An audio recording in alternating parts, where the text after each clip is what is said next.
Assalamualaikum warahmatullahi wabarakatuh. Perkenalkan, saya Khairani Nur dan rekan saya Bapak Hadi Kalvin Kusuma dan Ibu Ita Kristiana. Sebelumnya, kami mengucapkan terima kasih kepada seluruh teman-teman yang sudah bersedia untuk menonton channel YouTube kami. Adapun channel YouTube ini kami buat adalah untuk pemenuhan tugas kepemimpinan oleh Bapak dosen Taufan Maulana. Kali ini kami ingin mengangkat topik terkait efektivitas kepemimpinan pemerintah Republik Indonesia terkait dengan tujuan kebijakan bernegara. Tujuan kebijakan bernegara ada 4. Yang pertama adalah melindungi segenap bangsa Indonesia dan seluruh tumpah darah Indonesia. Artinya, setiap warga negara mempunyai hak perlindungan dari negara terkait hak asasi manusia, hak terhadap perlindungan hukum yang sama, hak untuk memperoleh pendidikan, serta hak untuk memiliki sesuatu. Artinya, negara wajib memberikan perlindungan hak asasi manusia, yaitu setiap warga berhak untuk memperoleh kehidupan di negara Indonesia ini. Nah, terkait tujuan bernegara ini, saya mungkin akan mengangkat kasus yang relate dengan hak asasi manusia, yaitu kasus baku tembak oleh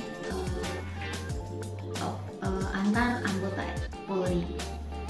Ini ada kaitannya dengan hak asasi manusia. Artinya, dalam kasus ini ada hak asasi manusia yang harus diperjuangkan oleh pemerintah terkait kematian dari salah satu anggota Polri tersebut.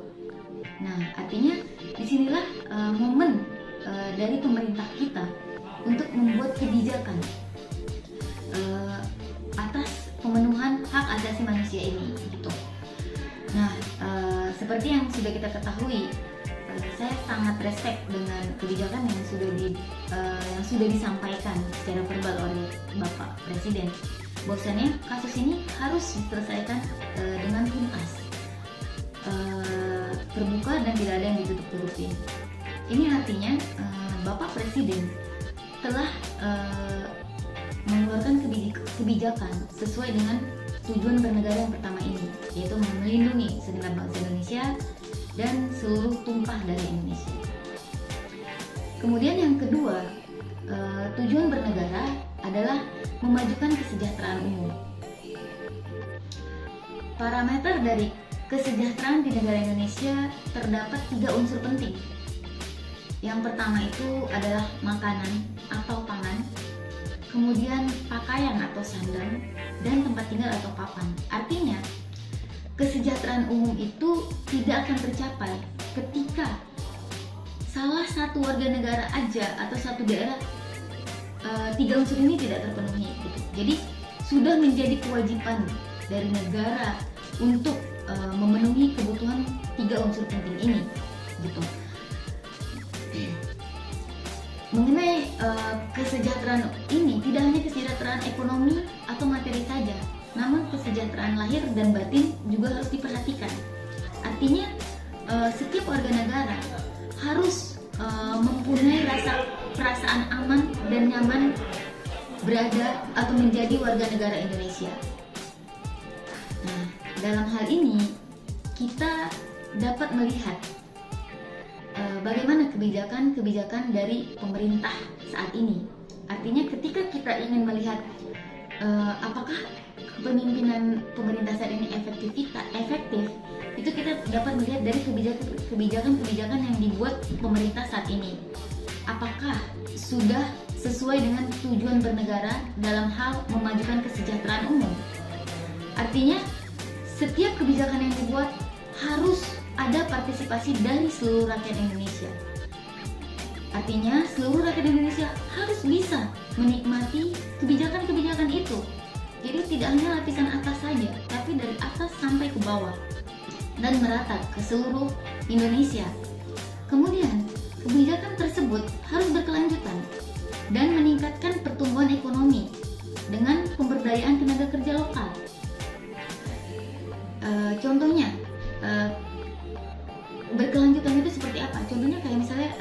bantuan atau BLT yang kita berikan kepada rakyat-rakyat lapisan bawah. Nah, itu harus berkelanjutan. Jadi tidak hanya di awal saja gitu menjadi kayak wah ini ada BLT, tapi setelah 6 bulan setelahnya tidak ada controlling lagi, tidak tahu dana itu benar-benar sampai nggak ke masyarakat bawah gitu. Kemudian diperlukan orientasi kebijakan yang jelas untuk menghilangkan kemiskinan secara absolut. Artinya kebijakan yang dibuat tidak hanya sementara, tetapi harus permanen, berkelanjutan, dan secara tegas berpihak kepada masyarakat lapisan bawah. Misalnya dengan program pendidikan gratis atau kesempatan kerja dan berusaha, kayak memberikan modal kepada UMKM. Jadi menurut saya kebijakan-kebijakan itu yang selama ini sudah dilakukan oleh Bapak pemerintah kita, oleh para pemerintah kita, itu sudah sesuai dengan tujuan bernegara. Mungkin yang lebih diperhatikan lagi adalah implementasinya. Bagaimana implementasinya? Bagaimana controllingnya? Gitu. Nah, apakah kita sudah mengevaluasi kebijakan tersebut sudah sesuai belum dengan tujuan awalnya? Gitu. Sudah sampai belum ke masyarakat bawah yang memang membutuhkan? Begitu. Jadi menurut saya kebijakan dan upaya memajukan kesejahteraan umum akan bisa terwujud jika tata kelola pemerintah Indonesia dilakukan dengan baik. Karena jika hanya satu institusi saja yang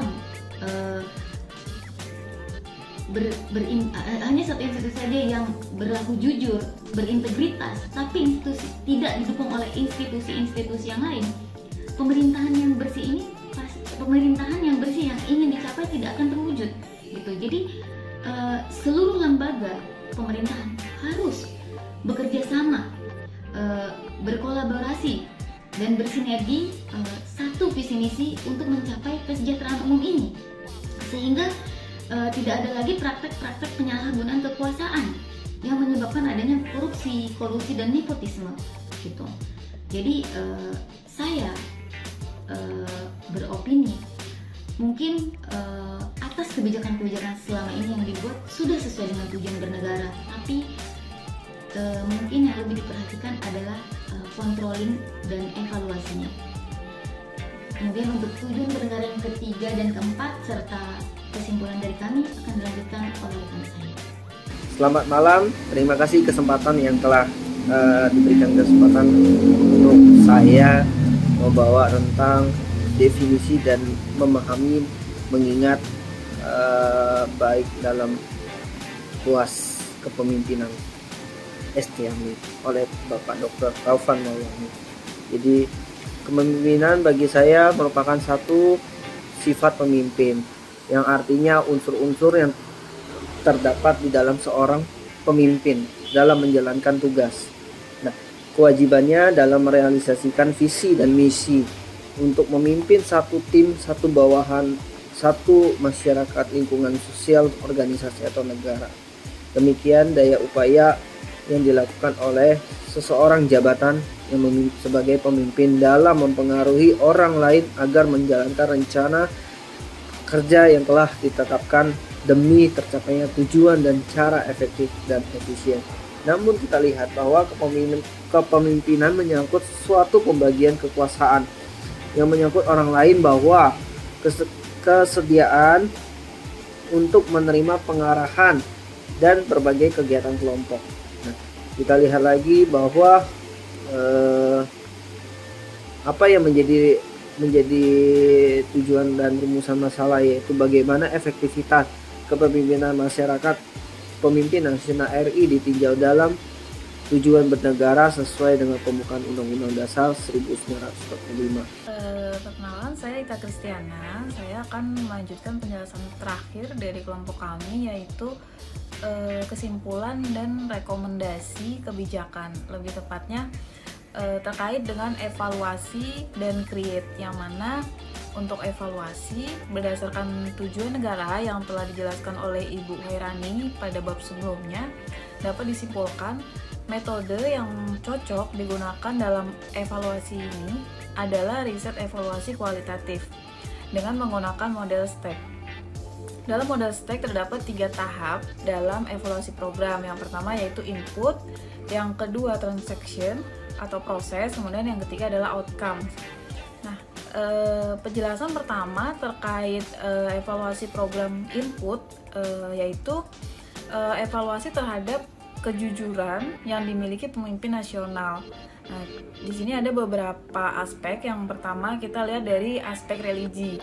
Di aspek religi ini kejujuran dan integritas sebenarnya sudah banyak ditekankan dalam ayat Al-Quran dan hadis Rasulullah Shallallahu Alaihi Wasallam, sehingga sudah seharusnya kejujuran dan integritas pemimpin itu diterapkan dalam kehidupan sehari-hari, dalam kepemimpinan dia sehari-hari. Apalagi proporsi penduduk beragama Islam di Indonesia mencapai kurang lebih 86,7%. Nah, untuk aspek yang kedua yaitu dilihat dari aspek manajemen sebagai bagian dari input. Penyelenggaraan pemerintah di Indonesia sebenarnya telah didukung oleh adanya organisasi pengelolaan program dengan struktur dan pembagian tugas yang jelas, dilandasi dengan peraturan yang untuk memperkuat legitimasi, wewenang, dan tanggung jawab.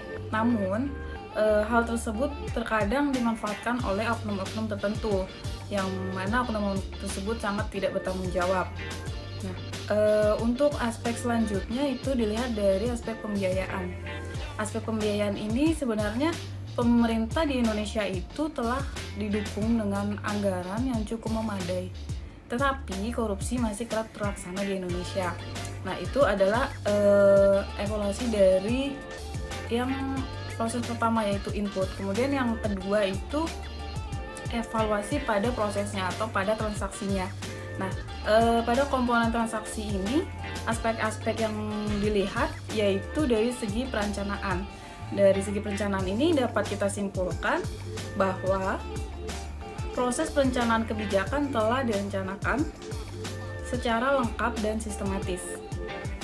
Namun pada implementasinya diketahui bahwa pelaksanaan kebijakan tidak terrealisasi dengan baik.